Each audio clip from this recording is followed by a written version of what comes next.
Hello and welcome. We should be thanking God that God is administering sense among the defenseless, and that is us from the south. A few days ago, I made a video with regard to the governor of Kaduna State, who came out in a video and said he has tested positive to the COVID-19 virus. Some will say COVID-19 or COVID-19, but I choose to say COVID-19. The governor said he has tested positive and has chosen to remain isolated to protect others from being infected. But recently, a video has been going around where he was caught moving around like a normal human being and interacting indeed with the very same people that he said he has isolated himself from. In that video, I told you that it was a classical case of misdirection.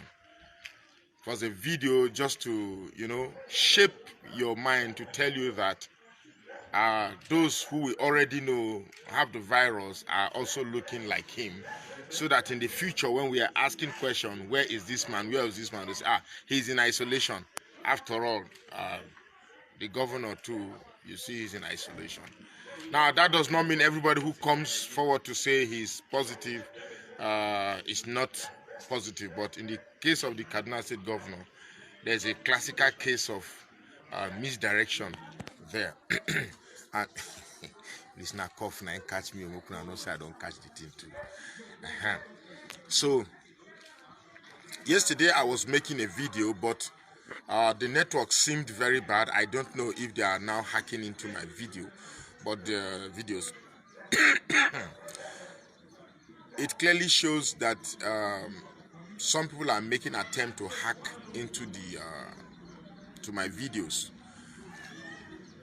And the topic of yesterday's videos was to help us know why exactly these people from the Caliphate region are so interested in hanging on to power, even in the case where even now that we are supposed to jettison politics, jettison religion, jettison anything that subscribes to our selfish motivation to fight for humanity, to fight for humankind, to protect life, irrespective of whether this life is APC life or PDP life, Muslim life or Christian life.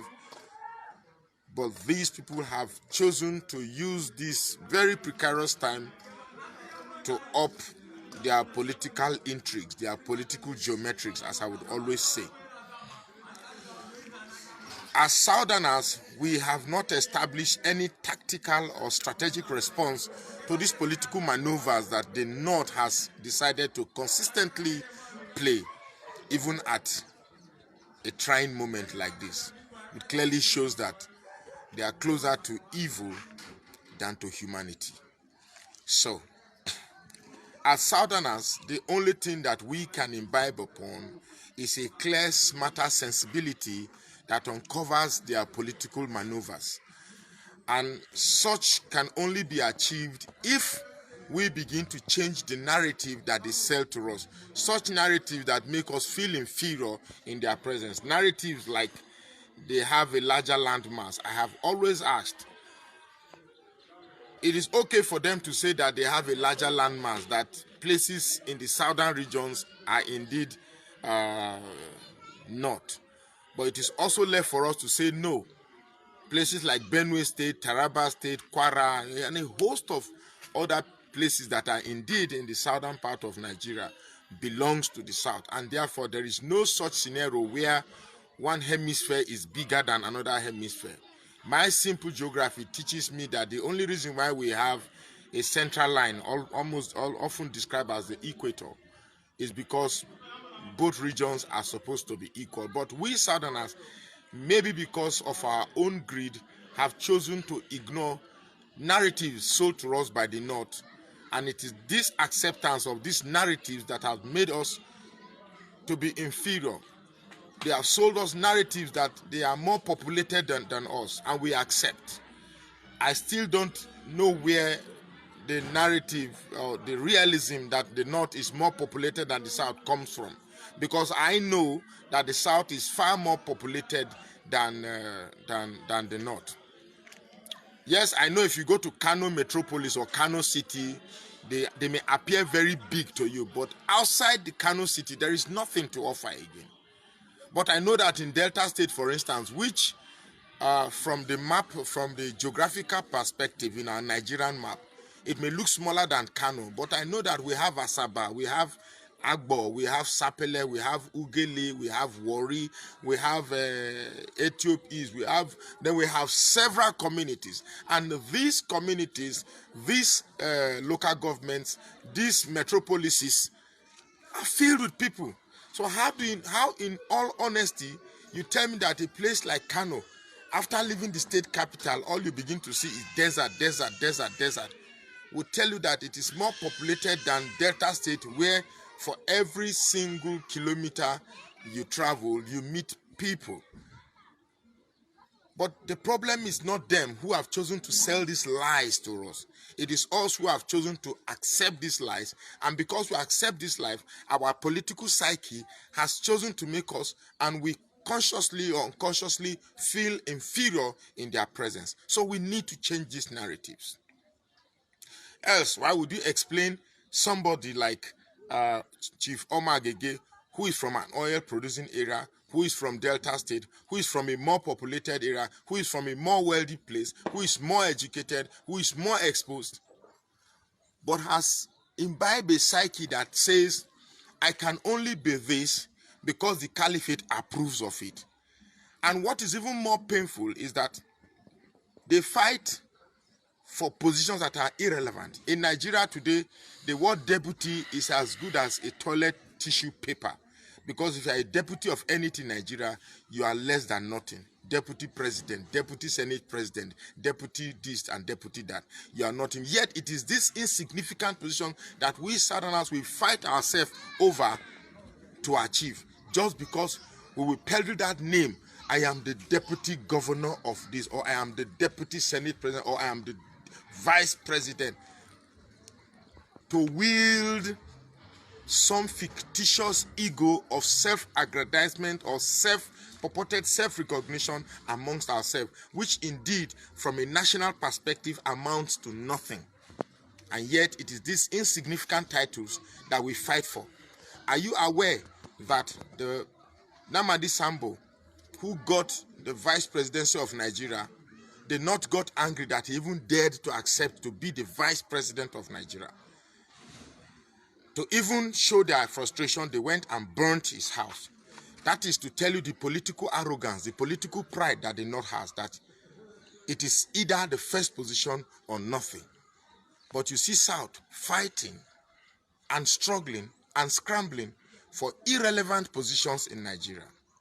So that is the second narrative that as Southerners we need to change. We must change the narrative in our head that the North has a larger landmass than us. We must change the narrative that the North has more population than us. And finally, thirdly, we must change the narrative that there are more Muslims in Nigeria than we have in Nigeria. There are more Muslims in Nigeria than we have Christians in Nigeria, because I believe there are more Christians in Nigeria than we have Muslims. And I'll give you a simple example.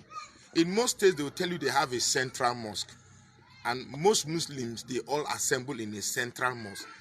I want to tell you that if we choose to have central churches, there will be no space to take the population of Christians that will attend that church. Even in segmented churches, we have 3 services, 4 services, 5 services, because there is no space to take the population of Christians. So in truth, and I believe in all honesty, that Christians are more populated in Nigeria. The last time we had an election that went through religious basis, the results were clear. So we are the one enslaving ourselves in this political disadvantage that we have willingly decided to remain. Then the Ogakatakata of them all, according to one Edo comedian, he will tell you that the Ogakatakata of them all, then the Ogakatakata of them all is our resolve to fight politics in Nigeria from a compartment. And usually my videos will mean nothing if I do not culminate my message in the concept of unifying our fight. The idea that we just sit, whereas the solution to our problems in Nigeria is right there in us. Like I said, the day that we begin to have something remotely resembling that this fight is pervasive, it's all inclusive. The narrative of the Igbo man is the same thing with the narrative of the Yoruba man. It's the same thing with the narrative of the Edo man, and the same thing with the narrative of the Ijaw man. By the time all the total ethnicities in that region begin to express a single narrative, that this is what we want. If we want a security outfit, it will be a narrative that the whole of that region needs a security outfit that protects the region, and not a security outfit that protects a tribe or a particular segment of the region in the region. So we must begin to imbibe a psychological mentality that transcends our already assumed ethnicities. For instance, I am an Urhobo man, and I will always say I'm an Urhobo man before anything. Please don't tell me to describe myself with another ethnic identity. I am first an Urhobo man, but I am an Urhobo man in the region that also has the Ijaw, the Igbos, the Calabar, and everybody. That is another video that I will do for another time. We must begin to identify who we are. We are one people uniquely placed in a region. Now, the southeast region, a lot of people from my Urhobo brothers have called me that I should stop describing myself as southeast. But I'll make another video purposely for that. Because if we do not change our narratives, we will begin to unconsciously imbibe ourselves in a disadvantaged